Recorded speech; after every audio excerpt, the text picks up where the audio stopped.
ಅಪ್ಪ first home guards ಕೆಲಸ ಮಾಡ್ತಾ ಇದ್ರು, ಪೊಲೀಸ್ ಕೆಲಸ. ಆಮೇಲಿಂದ ರಿಟೈರ್ಡ್ ಆಯ್ತು, ವಯಸ್ಸಾಯ್ತು. ಸ್ಕೂಲಲ್ಲಿ ಸೆಕ್ಯೂರಿಟಿ ಕೆಲಸ ಮಾಡ್ತಾ ಇದ್ರು. ಇವಾಗ ಅಪ್ಪ ಅಮ್ಮ ಎಲ್ಲಿದ್ದಾರೆ? ಅಪ್ಪ ಅಮ್ಮ ಊರಲ್ಲೇ ಇದ್ದಾರೆ, ನನ್ನ ತಂಗಿ ಹತ್ರ ಇದ್ದಾರೆ.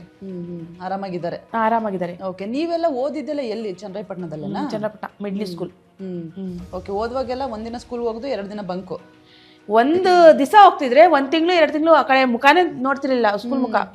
ಆ ಕಡೆಯಿಂದ ಹೋಗ್ತಿದ್ರೆ ಹಿಂಗ್ ಹೋಗ್ತಿದ್ದೆ. ಏನ್ ಮಾಡ್ತಿದ್ರಿ ಸ್ಕೂಲ್ಗೆ ಹೋಗದೆ?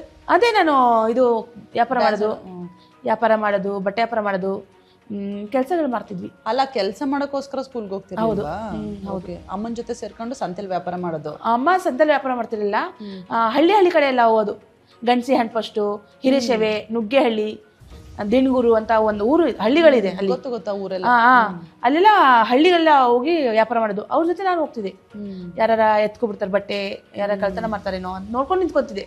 ಅಮ್ಮ ಇವ್ರು ಅವ್ರು ತಗೊಂಡೋದ್ರು, ಇವ್ರು ತಗೊಂಡೋದ್ರು ಅಂತ ಹೇಳ್ತಿದ್ದೆ ಅಷ್ಟೇ. ಅಷ್ಟು ಬಿಟ್ರೆ ಮತ್ತೆ ಅಲ್ಲಿ ಶನಿವಾರ ಸಂತೆ ನಮ್ಮೂರಲ್ಲಿ ಚನ್ನಪಟ್ಟಣದಲ್ಲಿ. ಅಲ್ಲಿ ಶನಿವಾರ ಸಂತೆ ದಿವಸ ನಮ್ಮಮ್ಮ ಸಂತೆಯಲ್ಲಿ ನಿಲ್ಸ್ಬಿಟ್ಟು ಅವರು ವ್ಯಾಪಾರ ಹೋಗೋರು ಹಳ್ಳಿ ಕಡೆ. ನಾನು ಸಂತೆಯಲ್ಲಿ ವ್ಯಾಪಾರ ಮಾಡ್ತಿದ್ದೆ. ಬಟ್ಟೆ ಅಂತ ಕರೆಯೋದು. ಅದು ನಾವು ಹೊಸ ಬಟ್ಟೆ ಎಲ್ಲ ಹಾಕ್ತಿದ್ದು, ಸೆಕೆಂಡ್ ಹ್ಯಾಂಡ್ ಬಟ್ಟೆ.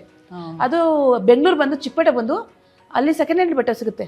ಅಂದ್ರೆ ರಿಜೆಕ್ಟ್ ಬಟ್ಟೆ ಸಿಗುತ್ತೆ. ಅಂದ್ರೆ ಸೆಕೆಂಡ್ ಹ್ಯಾಂಡ್ ಅಂದ್ರೆ ಹಾಕೊಂಡಿರೋ ಬಟ್ಟೆ ಎಲ್ಲ ಈ ರಿಜೆಕ್ಟ್ ಬಟ್ಟೆ, ಫ್ಲಾಟ್ ಅಲ್ಲಿ ರಿಜೆಕ್ಟ್ ಆಗಿರುತ್ತೆ ನೋಡಿ, ಅದಕ್ಕೆ ಸೆಕೆಂಡ್ ಪೀಸ್ ಅಂತ ಹೇಳ್ತೀವಿ. ಅದನ್ನ ತಗೊಂಡೋಗ್ಬಿಟ್ಟು ಅಲ್ಲಿ ಮಾಡ್ತಾ ಇದ್ವಿ ಊರಲ್ಲಿ. ಆಮೇಲೆ ಅದು ಹಂಗೆ ಕಂಟಿನ್ಯೂ ಆಯ್ತು. ಹಂಗೆ ಕಂಟಿನ್ಯೂ ಮಾಡ್ತಾ ಇದ್ವಿ. 6ನೇ ಕ್ಲಾಸ್ ಮುಗ್ದಾದ್ಮೇಲೆ? 6ನೇ ಕ್ಲಾಸ್ ಮುಗ್ದಾದ್ಮೇಲೆ ನಾವು ಬೆಂಗಳೂರು ಬಂದ್ವಿ. ಓ, 6ನೇ ಕ್ಲಾಸ್ಗೆನೆ?